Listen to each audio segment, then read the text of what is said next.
Hello po mga idol, welcome na naman pong muli sa aking munting channel. Kumusta po kayo mga lods? At samahan niyo po muli ako sa pagluluto ng aming ulam sa hapunan mga idol. Magluluto lang po ako, mag-iihaw po ako ng manok. Ayan nga po, nalinis ko na at nalagyan ko na po yan ng pinitpit lang na luya. May ketchup na rin po, may toyo. At nilagyan ko rin po yan ng bawang mga idol. Inano ko lang po yan, hinugasan at pinitpit ko lang po, hindi ko tinanggalan ng balat. Nilagyan ko na rin po yan ng pampalasa. Isang mapagpalang araw na naman po sa ating lahat mga idol. Yan nga po, at lalagyan ko rin ng paminta.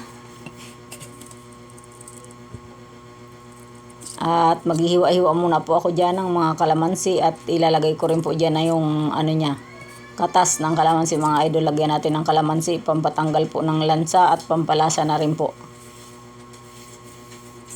Bigayin ko lang nga po muna lahat ng kalamansi na aking hiniwa. At yan na po ang aking pinakatimpla sa aking manok. Para medyo matamis po ng konti, nag-aagaw ang tamis at alat ng ating inihaw na manok. Kaya po ako nakaisip mag-ihaw mga idol, kasi dito po sa amin bawal mag-ihaw sa uling. Kasi nga po dikit-dikit ang bahay, bawal ang sobrang mausok. Kaya po umorder po ako sa Shopee. Susubukan ko po mga idol kung talagang maganda po bang pag-ihawan. At ayan nga po mga idol, hinahalo ko na po yan mabuti. Dagdagan ko po ng konting toyo kasi medyo maputla. At kinamay ko na nga po yan mga lods. Malinis naman ang kamay ko at kami lang rin naman po ang kakain yan. Sa ilang taon pong nagluluto, ako naman talaga ang naghahawak ng mga niluluto dito sa bahay. Wala na pong gloves yan mga lods pag sa bahay lang. Pang ano lang po yan. Sa totoong buhay po talaga mga idol, talagang kakamayin mo yan kung gusto mo maging masarap. Ayan nga po mga lods, at yan pong parang pan na yan, yung na-order kong ihawan. Titingnan ko po kung maiihaw po ba ng maayos talaga. Nakasalang rin po lang yan sa calandius oil na aking ginagamit.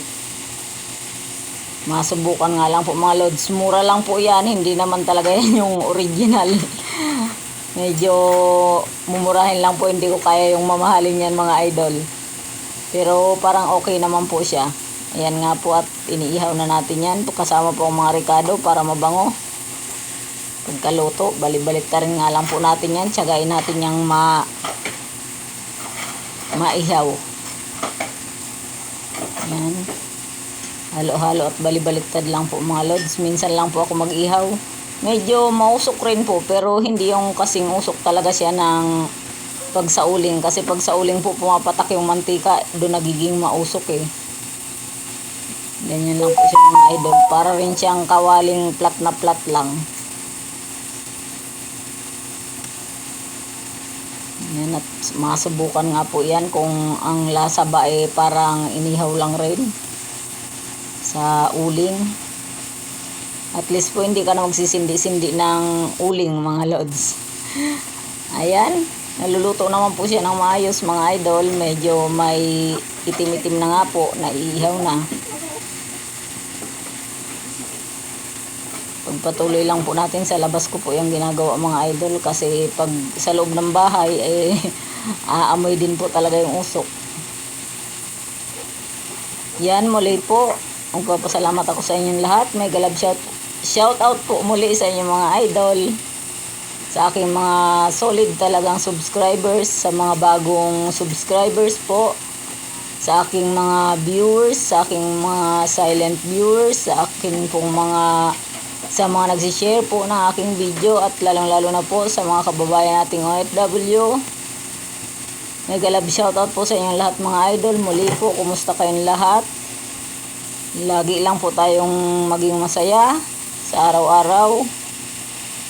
Magkaroon lang po tayo gawin lang po nating inspirasyon ang ating mga pamilya, para medyo makalimutan lang po rin natin ang napakarami talaga pong hindi maiwasang mga ka-stressan sa araw-araw.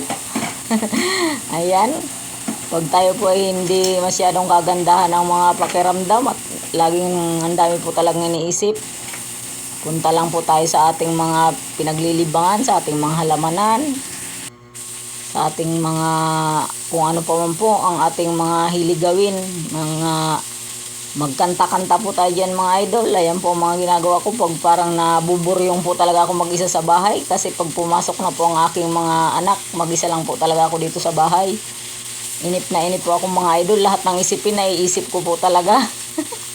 Kaya minsan po talaga lumalabas ako, pumupunta ako sa aking garden, magtanggal-tanggal ng mga dahon doon, ng mga tuyo, ng mga sanga, ayus-ayusin ang aking pong mga halamanan. At ayan nga po mga lods, okay na po. Naihaw naman po ng maayos ang ating chicken. At sabi nga naman po ng aking anak, parang lasang mang-inasal din daw po.